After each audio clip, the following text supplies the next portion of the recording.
네, 지금부터 국무회의 부동산 정책 대정부 건의사항 관련 브리핑을 시작하겠습니다. 오세훈 시장님의 말씀이 있겠습니다. 네, 시민 여러분 안녕하십니까? 서울시장 오세훈입니다. 저는 오늘 오전 국무회의에 참석했습니다. 오선 시장 취임 이후 처음으로 참석하는 자리였고, 무엇보다도 최근 서울의 주택시장 상황과 시민 여러분들의 절박한 목소리를 정부에 직접 전달하고자 했습니다. 그러나 오늘 국무회의에서는 그 목소리를 전할 기회가 주어지지 않았습니다. 정부는 국민 대토론회를 통해서 부동산 문제를 논의하겠다고 밝히고 있습니다. 그렇다면 국무회의 역시 국민의 삶과 가장 가까운 현장의 목소리를 충분히 듣고 함께 해법을 모색하는 자리가 되었어야 한다고 생각합니다. 그 기회가 마련되지 못한 점은 매우 아쉽고 유감스럽게 생각합니다. 대신 서울시가 마련한 제도 개선안은 정부에 공식 제출했습니다. 오늘 그 핵심 내용을 시민 여러분들께 말씀드리고자 합니다. 시민 여러분, 지금 서울의 주택시장은 매매가뿐 아니라 전세와 월세까지 한꺼번에 오르는 이른바 트리플 상승의 위기에 직면해 있습니다. 역대 어느 정권에서도 이렇게 매매가, 전세, 월세가 동시에 오르는 일은 거의 없었습니다. 참으로 큰 위기라 아니할 수 없습니다. 현장에서 만난 청년들은 내 집 마련은 포기했다고 절망하고 있고, 서민들은 치솟는 주거비 부담에 내일이 막막하다고 이야기하고 있습니다. 서울시가 현장에서 확인한 민심과 주택시장 데이터를 종합해서 내린 결론은 하나입니다. 이제는 수요를 억제하는 정책에서 벗어나서 공급을 확대하는 방향으로 정책의 무게중심을 옮겨야 합니다. 그래야 집값도 전월세 시장도 안정될 수 있습니다. 그러기 위해서는 신규주택은 물론 전월세 공급까지 위축시키는 세제와 규제를 시장의 현실에 맞게 재검토할 필요가 있습니다.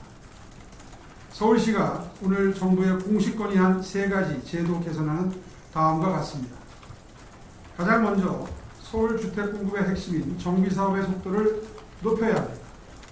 최근 3년간 서울의 주택 공급 가운데 90% 이상은 민간이 감당해 왔습니다.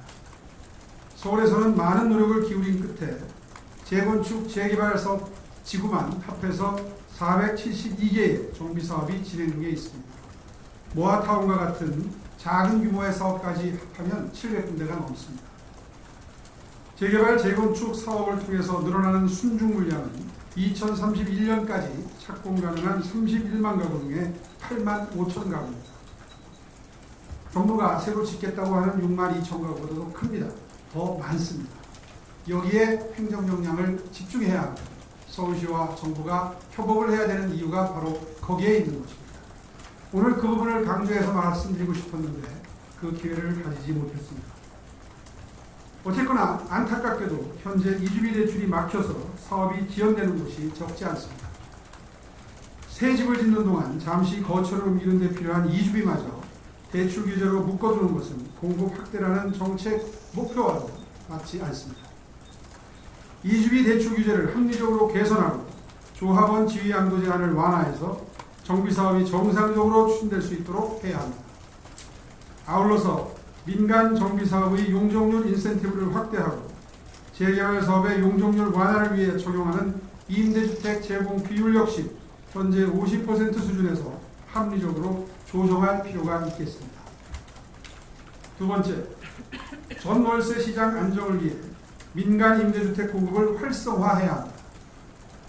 오피스텔과 연립 다세대 등의 비아파트는 청년과 서민의 주거를 떠받치는 중요한 축입니다. 시장에 임대 물량이 꾸준히 공급되려면 민간 임대사업자가 맡아온 공급 기능도 정책적으로 인정할 필요가 있겠습니다.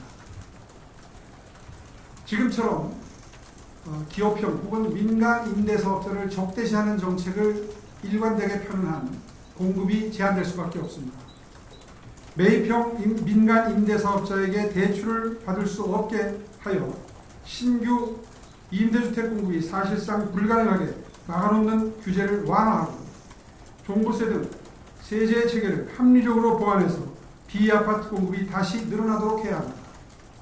그래야 전 월세 물량이 시장에 공급되고 청년과 서민의 피눈물을 닦아드릴 수 있습니다.